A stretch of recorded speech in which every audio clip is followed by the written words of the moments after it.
Então, peritos que julgam que o médico que está acompanhando o funcionário, ele diminui simplesmente o tempo de licença do funcionário.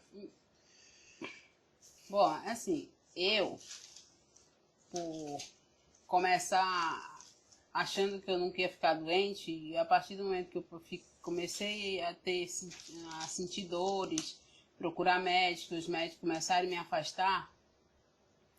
E quando eu estava com de 6 meses a 8 meses de licença direto, eu comecei a sentir resistência por parte dos peritos. O médico me dava X dias e quando eu chegava achando que eu ia pegar aqueles X dias que o médico que estava me acompanhando me dava, eu achava que eu ia pegar quando chegasse na perita.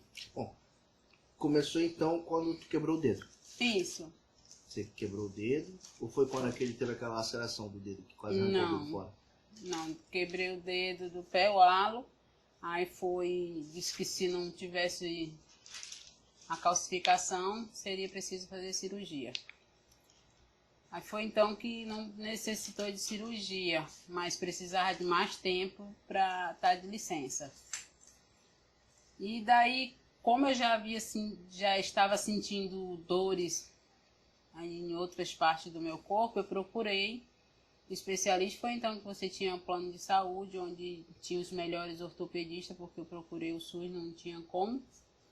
Nenhum dos planos, o plano da prefeitura que a gente tem também, não tem acesso a certas especialidades, né? Ou seja, no caso você tinha o plano da prefeitura, que é o Manaus Med, que não tinha ortopedista. Tem, só que a gente tem uma certa dificuldade de conseguir, né? Tipo, consegue para 3 meses depois. Né? Isso, tem uma certa dificuldade. Tem algumas especializações que a gente não tem. Como o caso de reumatologista. E tem algumas exceções, né? Então isso foi em novembro de 2014, se eu não me engano. 2013. 2013. Quase 4 anos. Assim. Pois é. E aí, conforme eu estava dando a licença, eu comecei a ter uma certa resistência por parte deles. Eles diziam, se você está com 6 meses de afastamento, você já era para estar boa.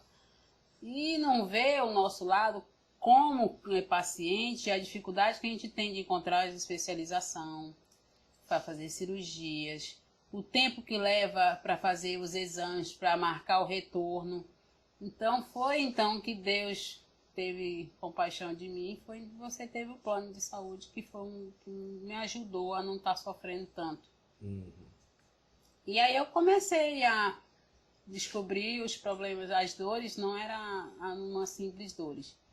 Era problema na mão, no punho, que diz que era síndrome de túnel do carpo, era bursite e tendinite nos ombros e coluna e sobrepeso. E com isso eu fui fazendo cirurgias e mais cirurgias. Toda vez que eu chegava num período de pré-operatório e pós-operatório, eles me atendiam super bem, me davam o que o médico não me dava, na verdade. Mas a partir do tempo que eu passava do pré-operatório de 90 dias, eles já começavam a me pressionar para mim voltar a trabalhar. Isso você diz o perito da... O perito das juntas médicas. Das juntas médicas, tanto do Estado como da Prefeitura. Detalhe, vamos contextualizar aqui. Ela está falando das 2 juntas médicas, tanto da Prefeitura como do Estado do Amazonas, que é onde ela trabalha. Então, a partir do momento que você fez a cirurgia, 90 dias depois, já era uma pressão para te obrigar a voltar a trabalhar. Certo. E nessas pressões, como eu não... Eu acho o seguinte, que por eu tentar e fazer as cirurgias todas e eu sentir um pouco de melhora, eu pensava comigo mesmo, por que não tentar voltar? Só que quando eu voltava, as pessoas viam assim, se está aqui é porque está boa, então vamos botar para trabalhar. Eu não tinha me recuperado, eu ficava pior. Não conseguia trabalhar nem um mês, voltava com licença. A primeira cirurgia que você fez foi a do punho do punho. direito. Certo. Aí a segunda foi quase com 8 meses eu fiz a esquerda. Detalhe, quantos anos que tu já estava trabalhando direto, sem nenhum tipo de interrupção? Desde 99, né? Não, desde 2002. De 2002 a 2013. 11 anos estava trabalhando direto. O período que você estava nos outros hospitais não vai contar? Não, porque eles não contam. Não, mas você estava trabalhando. Tava de 99 a 2013 trabalhando direto, só botei a licença mesmo para maternidade. Doença nunca tive. Então tá. Ou seja, como técnica de enfermagem, você ficou de 99 até de dezembro de 99 até novembro de 2013 trabalhando direto em regime de plantão. De plantão. Então, sem nenhuma falta, sem... Não. Ou seja, foi 14 anos direto trabalhando, seja teve socorro da criança, teve tropical, né? Teve N e o Zé Raiol, ok. Mesmo assim, trabalhando. E depois disso, só teve a licença maternidade, né? Que foi. São 4 meses, né? Uhum.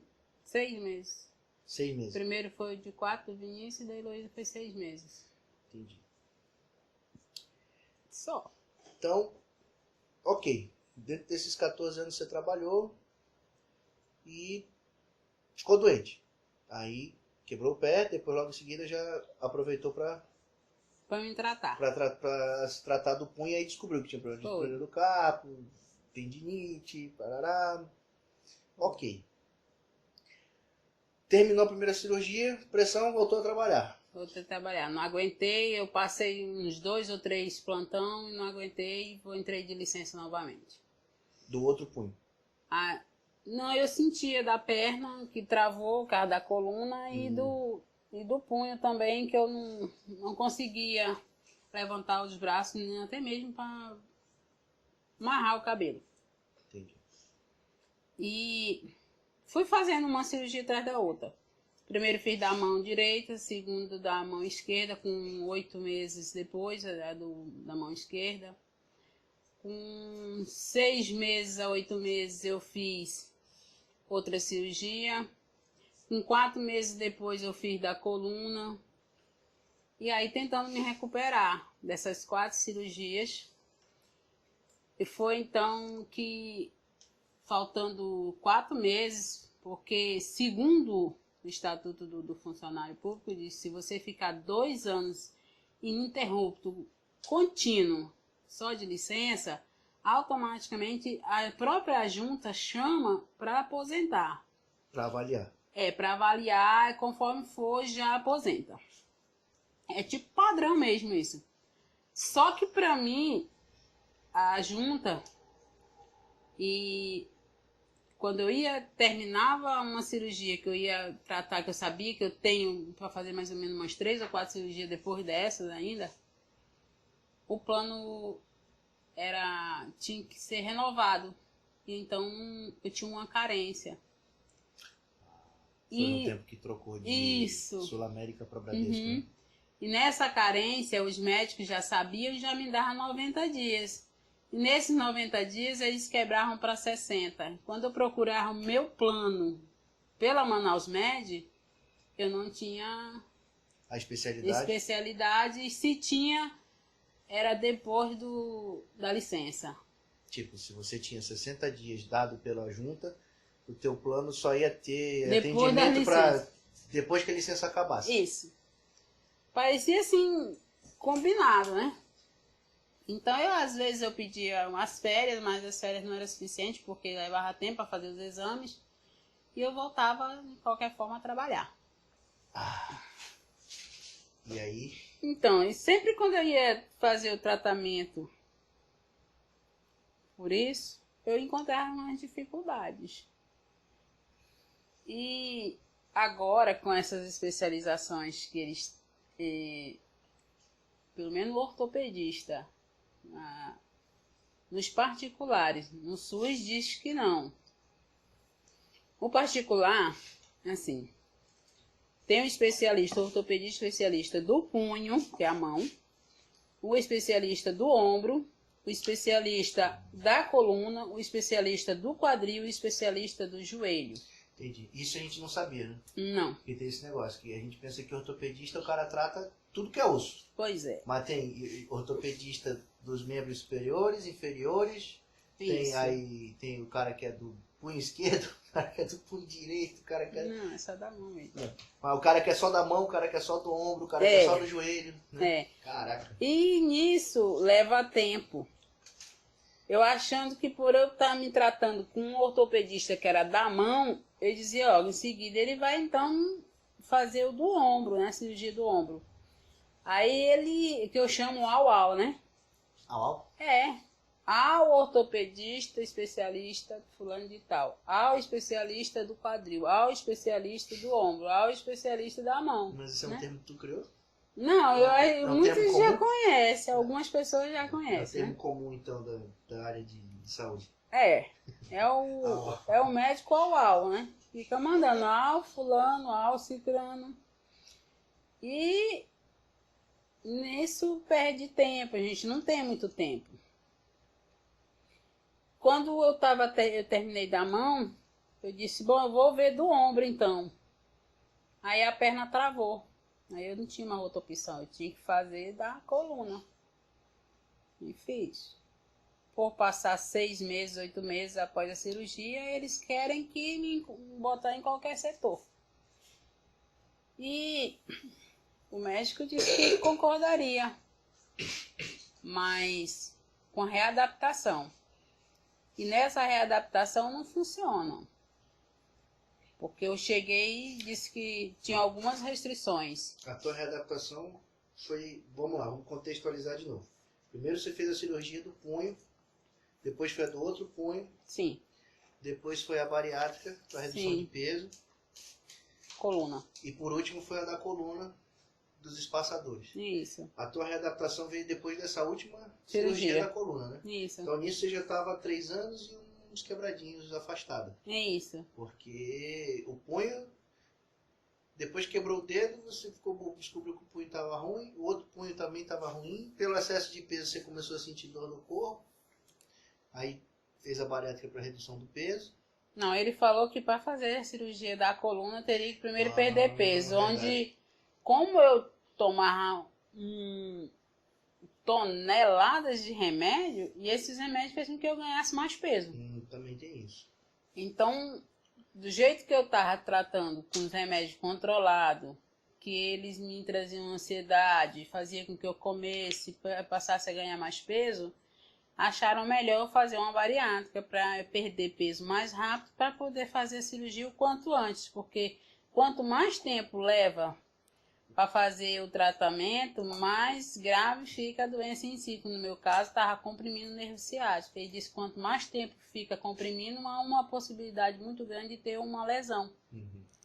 Por isso a preocupação maior que ele pediu que fizesse com que eu perdesse peso.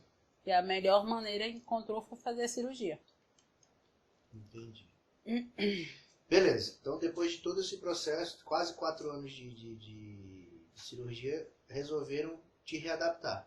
Foi. Mas entre aspas, né? Aí conta esse entre aspas aí. Esse entre aspas que, na verdade, eu tenho umas dificuldades pessoais, né? Tenho 2 filhos pequenos. Tem que me adaptar às minhas condições. Um trabalho de dia, o outro trabalha à noite. Até então conseguia manejar, trabalhar de dia hoje. Tudo bem. Só que com essa readaptação, eles disseram que ia me colocar num lugar que eu não ia fazer praticamente nada.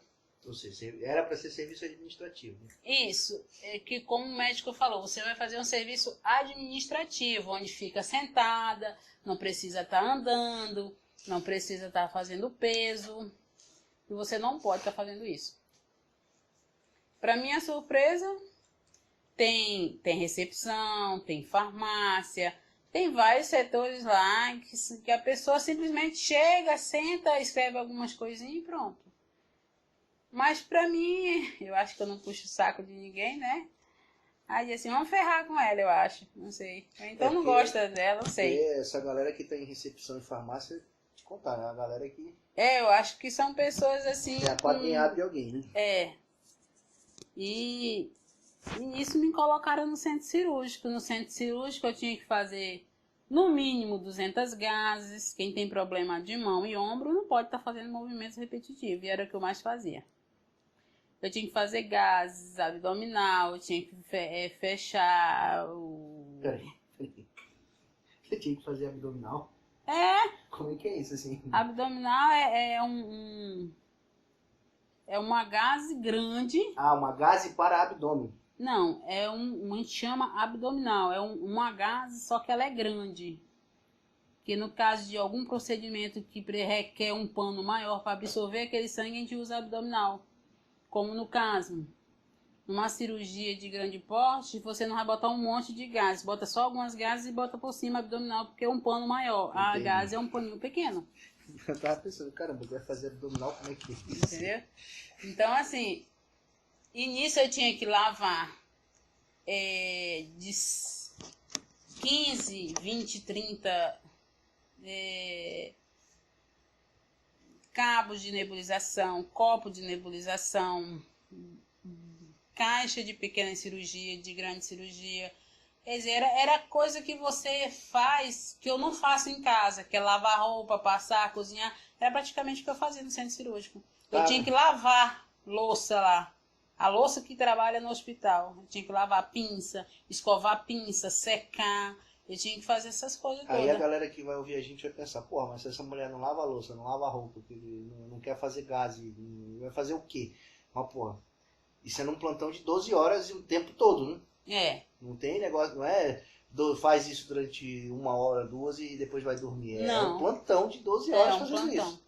Só que nisso a gente trabalha das 19 até as 23. Aí tem um intervalo que a gente tem de 2 a 3 horas de descanso. Só que nesse intervalo, a gente, quando tem funcionário, a gente divide o serviço. Uhum. Só que para minha surpresa, e eu acho que não só lá, como já trabalhei em várias unidades hospitalares, não é só lá, é em todos. Nunca tem mais de um. Nunca tem mais de um. E se tem, é remanejado, porque é impressionante o número de funcionários que faltam. E isso sobrecarrega os que estão lá, que realmente querem compromisso, que vão mesmo porque necessitam do emprego. Detalhe, porque né, cada que desconto que faz no final do mês faz uma falta enorme. absenteísmo normalmente é comum o pessoal faltar, mas o Amazonas, falta aqui é sistêmico, né? Aqui é impressionante. Então, assim, fica difícil. Você tem que trabalhar por si e pelos outros. E quando está doente, tem que trabalhar o que não pode. Né? E quando você reclama, diz que você é preguiçoso. Enquanto eu estava boa, eu trabalhava, fazia sem preguiça. Nada, foi 14 anos trabalhando. Mas só que agora, com algumas limitações que eu tenho, me chamam de preguiçosa. Ou então de abusada. E com isso que eu estou vivendo já aproximadamente uns 4 anos, eu estou praticamente aquela pessoa revoltada, não vejo melhoras, tento fazer tratamento, não tem sucesso, tento me adequar no meu emprego, nas condições que me dão, não aguento. Aí onde eu sou taxada de preguiçosa, de miguelenta, é um nome de fatores, mas assim, como é que você sabe? A gente ouve. E por a gente estar doente, a gente se sente um pouco para baixo e fica um pouco deprimido. Vamos dizer, é frescura, não é frescura não, porque quando a gente começa a ter dores, A gente não tem um bom sono, não temos paciência, fica estressado, fica mal-humorado. E com a dificuldade do dia a dia, a gente ainda chega no trabalho, que a gente está indo trabalhar, não porque a gente está mais já aguentando, porque assim, por não estar trabalhando, como é que a gente vai receber? E é mais ou menos assim.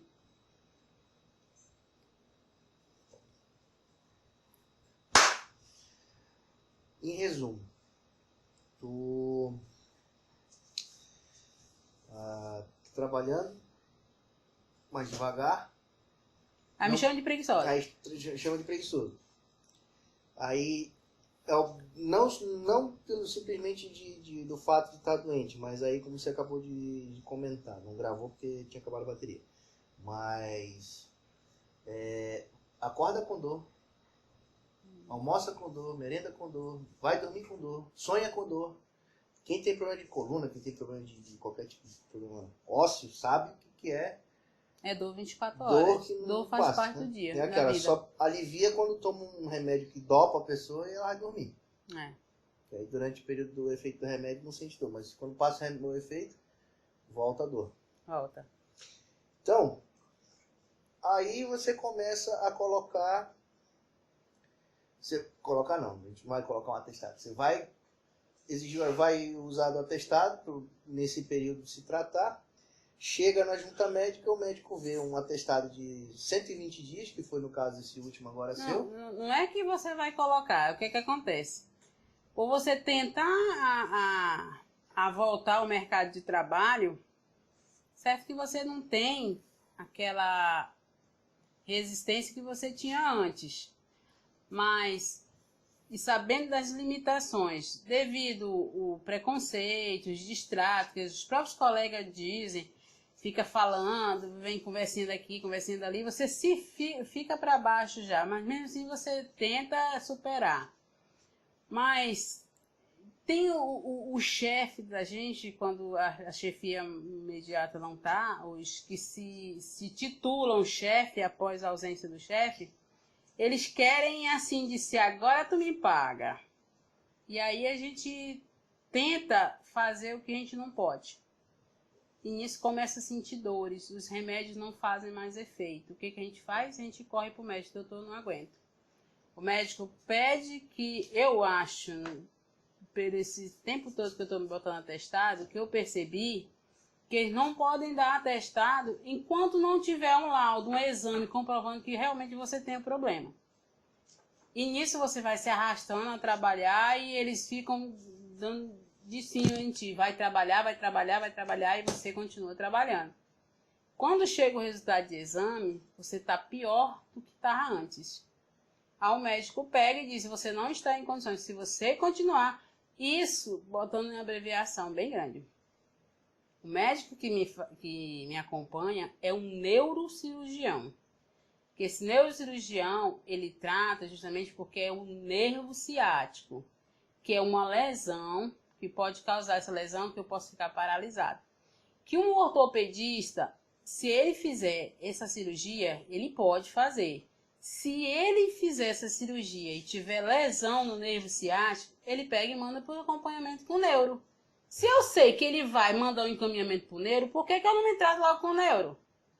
Então, eu procurando saber melhor, por ter esse tipo de conhecimento, procurei logo o neuro. Que ele é a pessoa mais capacitada, com conhecimento, para estar fazendo isso. E ele, por ter várias especializações... O neuro se especializa, não é um clínico geral qualquer. Porque normalmente perito de junta não tem nenhuma especialização. E quando sei. E quando tem, não é neurocirurgião, senão o cara não é perito de junta médica. Neurocirurgião ganha dinheiro fazendo cirurgia. Ele não vai fazer. Você perito da prefeitura para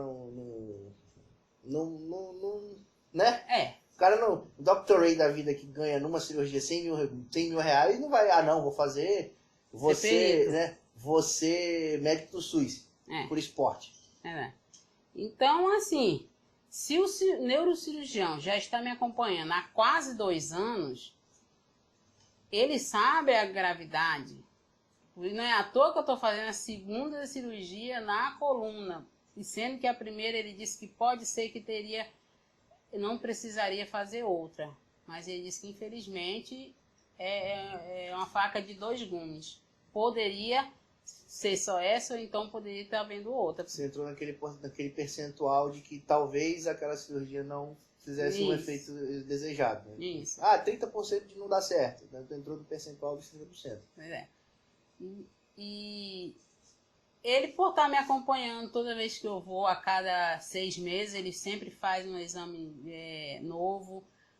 E ele disse, olha, você não está em condições. Se você continuar desse jeito, você vai ter problemas. A gente vai afastar, que é para te tratar. E eu confiando que eu vou realmente ter esse tratamento, que eu vou poder ter mais tempo para me dedicar para o médico, para ter fisioterapia, fazer essa coisa toda. O que acontece? Para minha surpresa, chegar no perito, eles cortam 50% do atestado.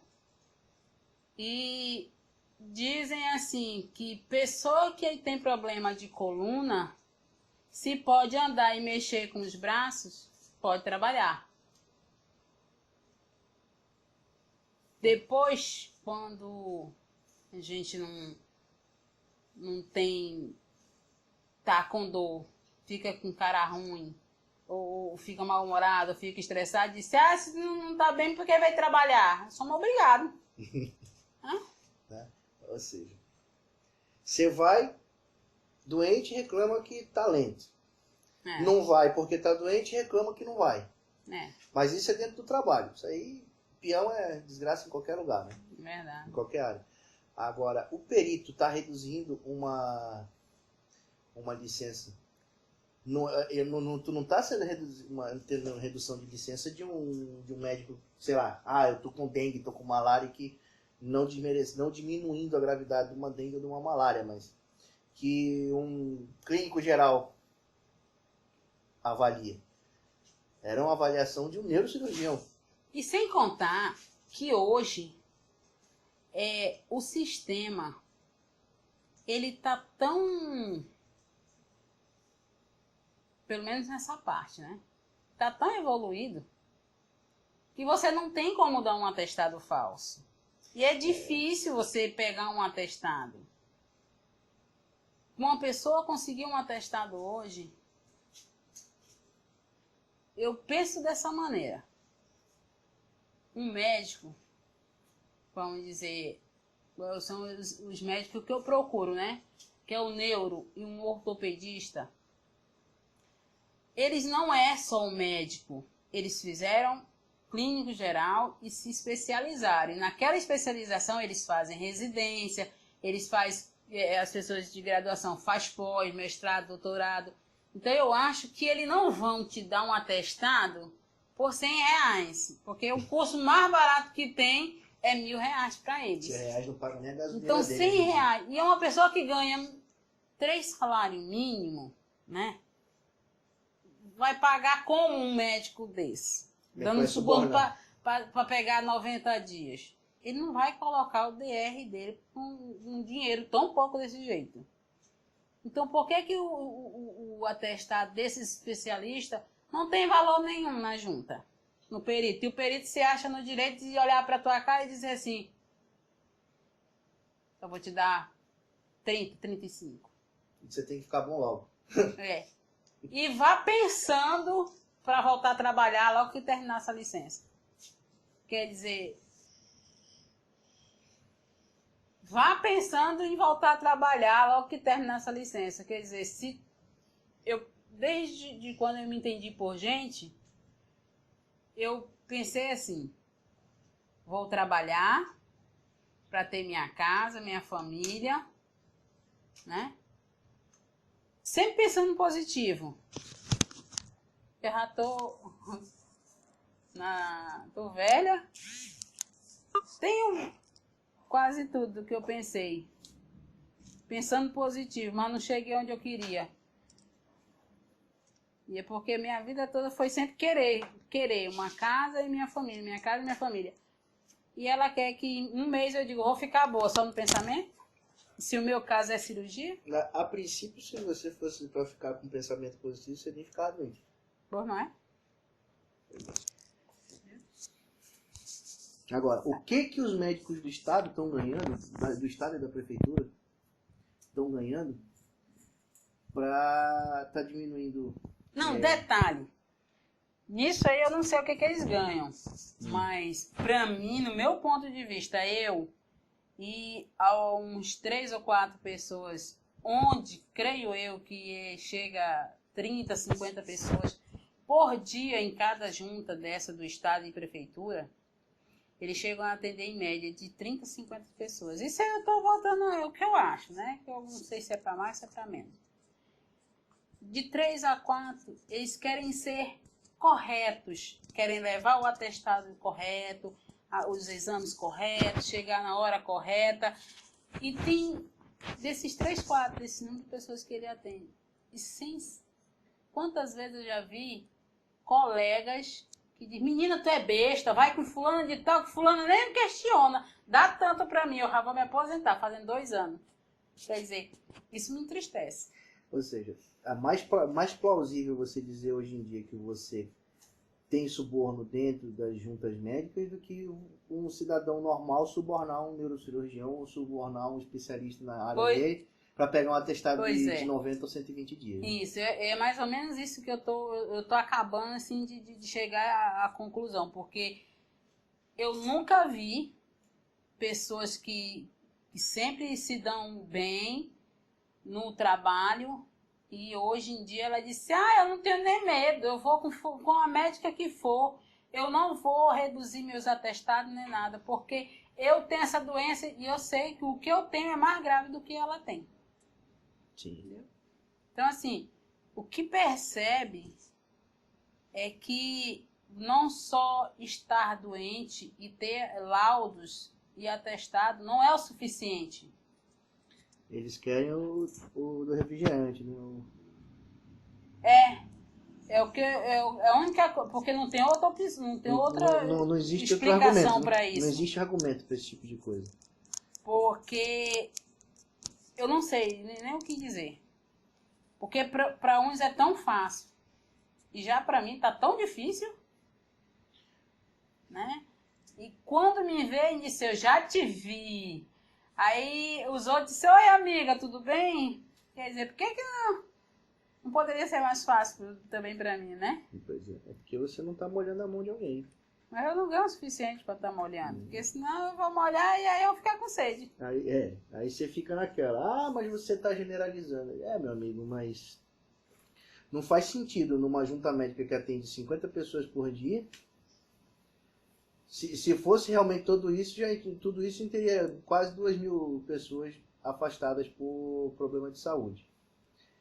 Aí tem gente que chega na junta como se estivesse indo para um shopping ou para um show, né? O cara chega todo na beca, todo arrumado e tá dando migué de que tá doente. Agora, meu amigo, quem tá doente não tá muito... tá cagando para quem tá... eu vou andar bonito porque eu vou na junta hoje. Ninguém pensa assim. O cara já vai lá, entrega o documento dele e de lá já vai direto pra Gandaia. Não, e o que me chama mais atenção e me deixa frustrada, revoltada diante da situação toda, é que, veja bem, eu vou dar exemplo que quem ouvir e poder dar a sua opinião, quem sabe a gente pode estar falando desse assunto mais tarde. É que a prefeitura em si, você não precisa marcar o dia para você fazer a perícia. A partir do dia que termina, no dia seguinte você pode ir lá, de 8 às 14 horas eles te atendem para te pegar o laudo no dia seguinte, que é para te levar para o serviço. Certo. Na prefeitura funciona assim, você não marca, chega lá e eles te atendem. Já no estado, não. Você tem que marcar, você tem que ir lá para marcar, você tem que chegar cedo se quiser sair antes das 11 horas, tem que chegar... E detalhe, tudo bem, idoso tem prioridade e pós-operatório, correto. Só que lá a gente não vê isso. O que a gente vê é pessoas que tomam remédio controlado é prioridade, os idosos são prioridades, os pós-cirurgiados são prioridade, e nós que somos doentes, não somos prioridade também, não? Né? Quer dizer, quando você chega no hospital, pelo menos nos hospitais que tem ordem, Prioridade. uma prioridade, um paciente na sua idade normal, né? Uhum. Um atendimento normal, uma prioridade. Uma prioridade. Revezando. E isso vai. Se você é uma pessoa que toma controlado, você é uma pessoa com um atendimento de prioridade. Mas isso não quer dizer que se tiver 10 velhos, 10 cirurgiados e 10 atendimento doido, vão ser atendidos todos 10 e nós somos doentes, não somos prioridade, não? Quer dizer... O doente irregular, ele não tem mais o que fazer, então, né? Tem que esperar todo mundo. Pois é, não tem dignidade. Já tá difícil. Trabalhar, se humilhar, chegar no médico para pegar um atestado, para chegar na perícia e ainda é maltratado, destratado numa junta, aí é para acabar com a vida de qualquer ser humano. Cadê o respeito com o funcionário? Quer dizer, o descaso, como é que fica o funcionário? Como é que fica o doente? Isso são coisas que eu estou lembrando agora, né? Mas tem situações aí bem piores. Eu tenho certeza que não é só eu que tenho para dizer isso. Tem muitas pessoas que passam por isso, situações até piores. E assim, vamos ver se a gente melhora, porque como eu mesma estou fazendo isso, é um desabafo. Nesse caso agora funciona meio que como um desabafo, mas muita gente vai se ver na mesma situação que tu tá. Pois é, quem sabe a gente fazendo isso vai poder melhorar o atendimento, como o rapaz mesmo lá da Cefaz falou. Se a senhora não reclamar, vai permanecer esse atendimento. Então, uma união vai fazer com que haja mudança. Isso aí. Né? Vamos expor, vamos lutar pelos nossos direitos, vamos buscar, não sem estar brigando, mas de uma forma amigável, dentro dos nossos direitos, para que as pessoas possam realmente nos respeitar como pessoas, como cidadãos, que a gente possa viver um pouco mais, mas não dessa maneira, do jeito que a gente está sendo tratado.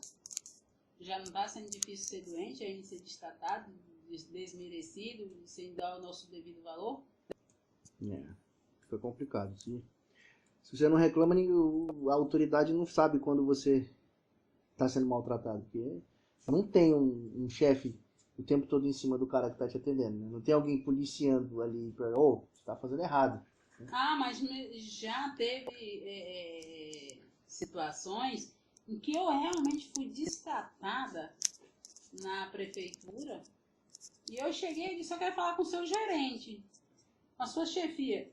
E ele disse, ela tá aqui, ó. Tava do lado. Tava do lado. E ela disse, isso não é rotineiro ter reclamação dele, é a primeira pessoa. Todo mundo tem sua primeira vez. Teve o caso lá do advogado? Pois é. Mas isso aí fica para um próximo áudio. Verdade. Vamos editar isso aqui. Assim, para estar do jeito que está hoje o atendimento com as pessoas doentes nas juntas, alguém teve que ser a primeira vítima. Por ter acontecido a primeira vítima, não reclamou, teve a segunda, a terceira e estamos onde estamos hoje, né? Eu ouvi uma frase que falava isso aí mesmo. Se alguém no passado reclamasse, hoje você como consumidor, como cidadão, não estaria passando por essa situação. Se você reclama hoje, você vai impedir que alguém no futuro, ou até você mesmo de novo, passe por essa situação vexatória, constrangedora de novo. Então, tem que reclamar. Reclamar, mas de uma maneira correta, né? Sem passar dos limites, sem se alterar, né? Que é uma forma que a gente possa ter sempre nossos direitos. Não dar nosso direito para os outros. O cara já tá errado. Você ainda espragueja em cima dele, aí ele vai continuar errado e aí com algum direito. Verdade. Né? E é isso aí. É isso aí.